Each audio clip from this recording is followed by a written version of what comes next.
दिन था 27 मई 1964 और जगह थी इंडिया के प्रधानमंत्री का अपना ऑफिशियल रेजिडेंस। दिन अभी पूरी तरह से चढ़ा नहीं था। अर्ली मॉर्निंग का टाइम था। उस कमरे में 3 लोग मौजूद थे, पंडित जवाहरलाल नेहरू, उनकी बेटी इंदिरा गांधी और एक नर्स जो रात की ड्यूटी पर थी।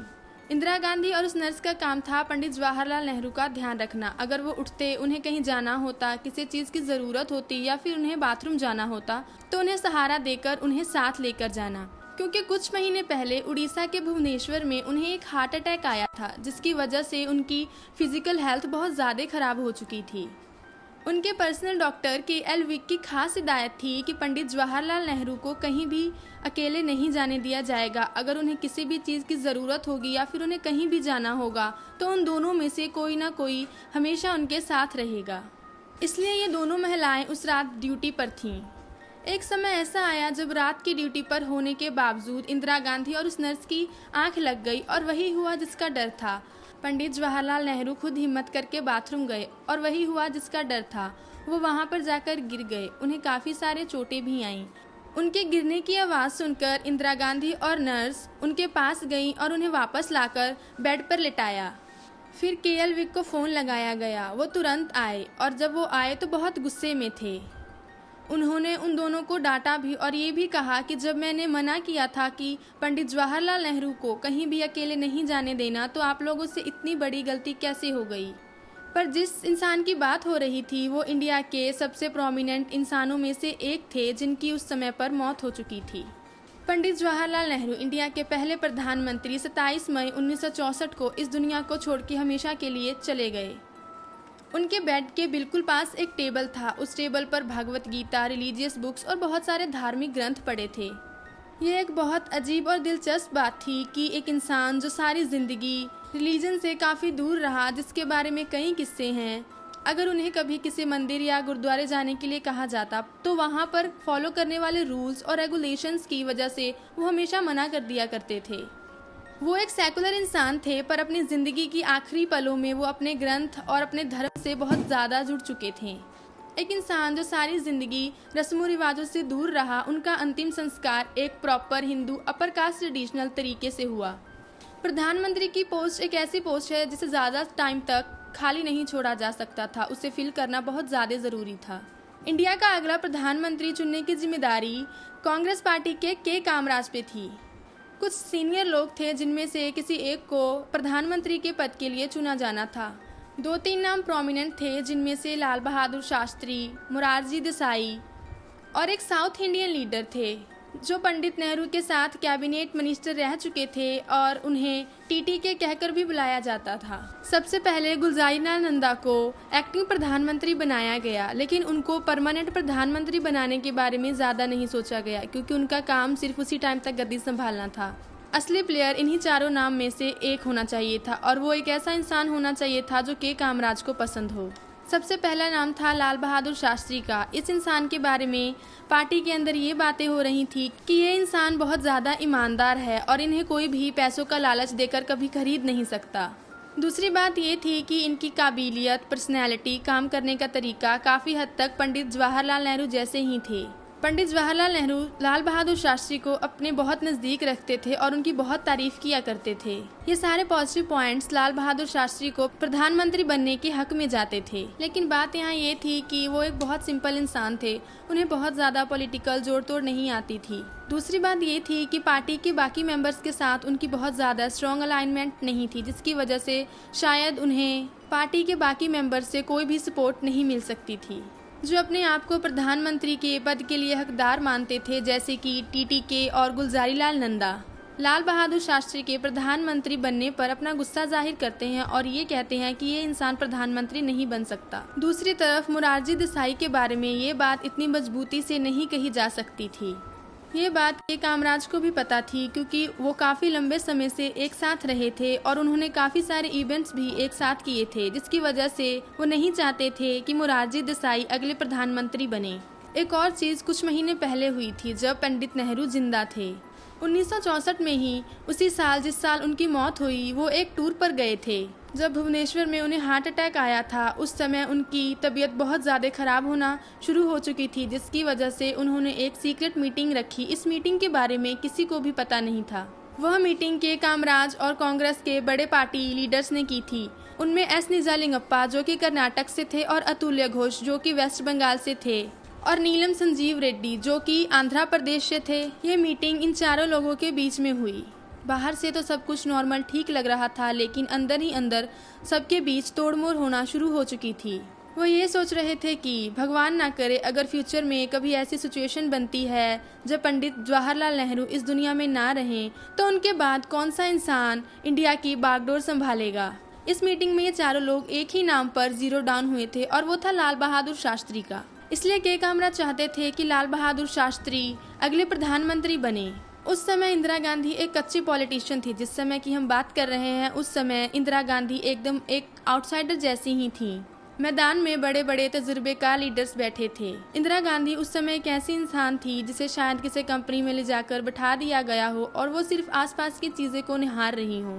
उस समय इंदिरा गांधी का बहुत ज्यादा पॉलिटिकल वेट नहीं था, जिसकी वजह से के कामराज ने उन्हें प्रधानमंत्री बनने के लिए कंसीडर ही नहीं किया। लाल बहादुर शास्त्री की बात करें तो वो नहीं चाहते थे कि पार्टी के अंदर ही दो लोगों के बीच वोटिंग हो, क्योंकि ये पार्टी के ऊपर एक बुरा प्रभाव डाल सकती थी और पार्टी की यूनिटी के लिए खतरनाक साबित हो सकती थी। वो चाहते थे कि जो भी इंसान चुना जाए वो सर्वोत्तम वोटिंग के द्वारा चुना जाए।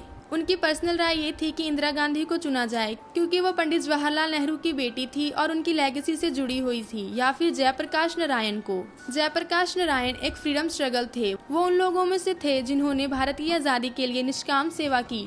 इंडिया आज़ाद होने के बाद भी उन्होंने कभी किसी पोस्ट का लालच नहीं किया। इसलिए लाल बहादुर शास्त्री चाहते थे या तो इंदिरा गांधी या फिर जयप्रकाश नारायण, पर जयप्रकाश नारायण पहले किसी पॉलिटिकल लेगेसी से नहीं जुड़े हुए थे, इसलिए उन्हें कंसीडर ही नहीं किया गया। ये पूरी कहानी कुलदीप नायर ने अपनी किताब स्कूप में लिखी है और वे अपने फर्स्ट पर्सन अकाउंट से ये कहानी बताते हैं। आगे बढ़ने से पहले वो बताते हैं कि पंडित जवाहरलाल नेहरू की मौत से पहले वो लाल बहादुर शास्त्री के साथ काम कर रहे थे। वो लाल बहादुर शास्त्री के इंफॉर्मेशन ऑफिसर रहे थे, पर पंडित नेहरू की मौत से कुछ टाइम पहले ही उन्होंने ये जॉब छोड़ दी थी और वो एक जर्नलिस्ट के तौर पर काम कर रहे थे। उस समय जर्नलिस्ट के तौर पर उन्होंने जो सबसे पहली खबर कवर करी वो शायद इंडिया की सबसे ज़्यादा इम्पोर्टेंट खबर थी। पंडित नेहरू के बाद कौन? कुलदीप नायर आगे लिखते हैं कि जब पंडित जवाहरलाल नेहरू की मौत हुई तो उसके अगले दिन वो लाल बहादुर शास्त्री के घर जाते हैं उनसे मिलने के लिए। लाल बहादुर शास्त्री लॉन में खड़े होते हैं। लाल बहादुर शास्त्री ने उन्हें दूर से इशारा कर कर कहा कि आज नहीं, किसी और दिन।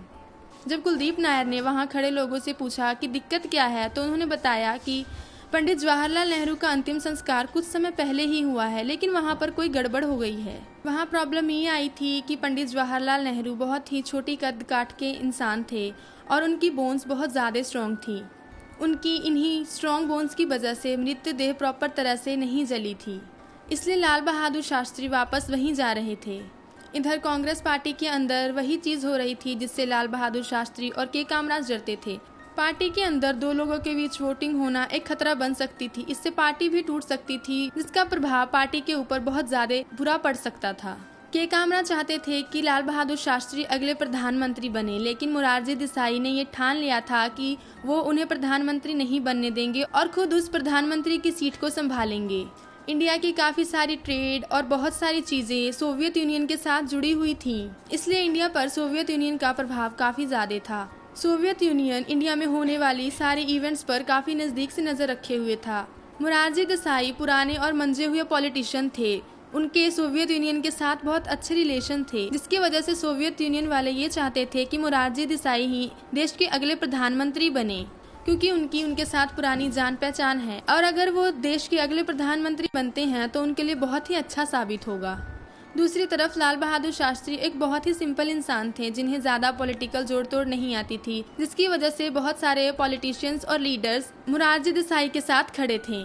फिर के कामराज ने मोरारजी देसाई के साथ एक सीक्रेट मीटिंग रखी। उस मीटिंग में सिर्फ मोरारजी देसाई और के कामराज ने उन्हें बिठाकर शांति से समझाने की कोशिश की कि ये हमारी पार्टी के लिए अच्छा नहीं होगा, आप इस बात के लिए मान जाएं, एमपीज की वोट ना करवाई जाए और लाल बहादुर शास्त्री को अगला प्रधानमंत्री बनाया जाए तो बेहतर रहेगा। लेकिन मोरारजी देसाई में ताकत का घमंड या उनका ओवर कॉन्फिडेंस कह लें, उन्होंने कहा नहीं, मेरे पास इतनी सारी वोट्स हैं, अगर कोई मुझे चैलेंज करना चाहता है तो वोट्स के जरिए मुझे चैलेंज कर सकता है।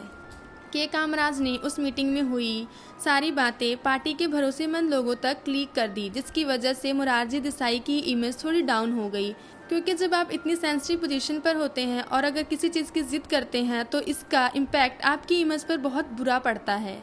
ये बात कुलदीप नायर को पता लगती है। उस समय कुलदीप नायर इस न्यूज़ पर काम कर रहे थे कि देश का अगला प्रधानमंत्री कौन बनेगा, इसलिए वो मोरारजी देसाई के घर जाते हैं। वहाँ वो उनके बेटे कांति देसाई से मिलते हैं। कांति देसाई जानते थे कि कुलदीप नायर काफी समय तक लाल बहादुर शास्त्री के साथ काम कर चुके हैं, इसलिए उनके मन में थोड़ी कड़वाहट और खुंदक भी थी। कांति देसाई ने कुलदीप नायर से कहा, आओ मैं तुम्हें एक चीज दिखाता हूँ। और उन्होंने कुलदीप नायर के हाथ में एक लिस्ट पकड़ाई और उस लिस्ट में उन सभी एमपीज के नेम्स थे जो कि अगर वोटिंग होगी तो सिर्फ मोरारजी देसाई को ही वोट देंगे। और कांति देसाई ने उन्हें ये कहा कि तुम्हारा लीडर लाल बहादुर शास्त्री हमसे आसानी से हार जाएगा। कुलदीप नायर ने कांति देसाई से ये कहा कि इसका मतलब ये है कि प्रधानमंत्री बनने के लिए आपकी जो सोच है या आपका जो सपना है उसके लिए आप अपना क्लेम ऑलरेडी पेश कर चुके हैं। वहीं दूसरी तरफ लाल बहादुर शास्त्री ने कोई भी क्लेम पेश नहीं किया था। वो ये चाहते थे कि जो भी इंसान प्रधानमंत्री बनने के लिए चुना जाए वो पार्टी की सर्वसम्मति से चुना जाए। कांति देसाई ने कहा कि हमें लाल बहादुर शास्त्री का कुछ भी नहीं पता, लेकिन हमारी तरफ से क्लेम पेश हो चुका है। शायद ये कॉन्फिडेंस नहीं बल्कि ओवर कॉन्फिडेंस था। उसके बाद कुलदीप नायर अपने ऑफिस जाते हैं और वो एक रिपोर्ट तैयार करते हैं जिसमें वो लिखते हैं कि मोरारजी देसाई ने अगला प्रधानमंत्री बनने के लिए सबसे पहले अपना क्लेम पेश कर दिया है। ये खबर सारे न्यूज़पेपर्स में छप जाती है। सारे लोग और बहुत सारे लीडर्स इस खबर को पढ़ते हैं। अगले दिन कुलदीप नायर पार्लियामेंट जाते हैं क्योंकि उस दिन वहाँ पर मेंबर्स की मीटिंग होनी थी। कुलदीप नायर स्टेयर्स चढ़ रहे होते हैं और के कामराज स्टेयर्स उतर रहे होते हैं। कुलदीप नायर लिखते हैं कि के कामराज ने मुझे देखा और दौड़कर मेरे पास आए। उन्होंने मुझे गले लगाया। नॉर्मल तौर पर के कामराज बहुत ही सलीके के साथ बात करने वाले इंसान थे, लेकिन इस बार उन्होंने मुझे गले लगाया और मेरे कान में कहा, थैंक यू, बहुत धन्यवाद। तुम्हारी एक न्यूज़ ने मुझे मेरी ये लड़ाई जितवा दी। कुलदीप नायर को ये समझ नहीं आया कि यहाँ पर कौन सी न्यूज़ और कौन सी लड़ाई की बात चल रही है। उन्हें कुछ ज़्यादा आइडिया नहीं था, इसलिए वो अंदर गए। वहाँ उन्हें कई कांग्रेस लीडर्स मिले जिनसे उन्हें पता चला कि ये सब कुछ अंदर खाते चल रहा था। किसी से खुलकर कुछ भी नहीं पूछा गया था। मोरारजी देसाई को सिर्फ इतना पता था कि अगर वोटिंग हुई तो ये लोग मेरे साथ खड़े होंगे। लेकिन जब न्यूज़पेपर में ये खबर छप गई कि मोरारजी देसाई ने प्रधानमंत्री बनने के लिए अपना क्लेम पेश किया है तो ये बात उनके विरुद्ध चली गई। इंग्लिश में कहें तो न्यूज़ बैकफायर कर गई। आज का समय और पॉलिटिक्स बिल्कुल तरह से बदल चुका है, लेकिन उस समय के प्रिंसिपल आज भी कहीं न कहीं पर जिंदा हैं। थोड़ी कॉन्साइंस और ह्यूमैनिटी आज भी लोगों के बीच जिंदा है। बहुत सारे कांग्रेस लीडर्स ने ये भी कहा कि अभी पंडित जी की एशेज ठंडी भी नहीं हुई और मोरारजी देसाई को प्रधानमंत्री बनने की पड़ी है। इसलिए ये न्यूज़ बुरी तरह से मोरारजी देसाई के खिलाफ चली गई। एक चीज़ ये थी कि उन्होंने इसके बारे में किसी से भी पूछा नहीं था और डायरेक्टली क्लेम वाली न्यूज़ लगा दी थी, जिसके कारण हर इंसान की सिंपैथी उस इंसान से जुड़ चुकी थी जो कि बहुत ही सिंपल थे, मतलब लाल बहादुर शास्त्री के साथ, जो कि बहुत ही सिंपल और ईमानदार इंसान थे। और दूसरे लीडर्स को ये भी पता चल चुका था कि लाल बहादुर शास्त्री और मोरारजी देसाई कहाँ स्टैंड करते थे। उसी समय ये लड़ाई लाल बहादुर शास्त्री जीत जाते हैं और फिर उसके बाद लाल बहादुर शास्त्री इंडिया के अगले प्राइम मिनिस्टर बनते हैं।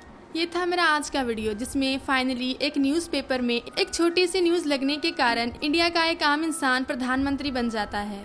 ये था मेरा आज का किस्सा और ये कहानी और ये वीडियो यहीं पे समाप्त होता है।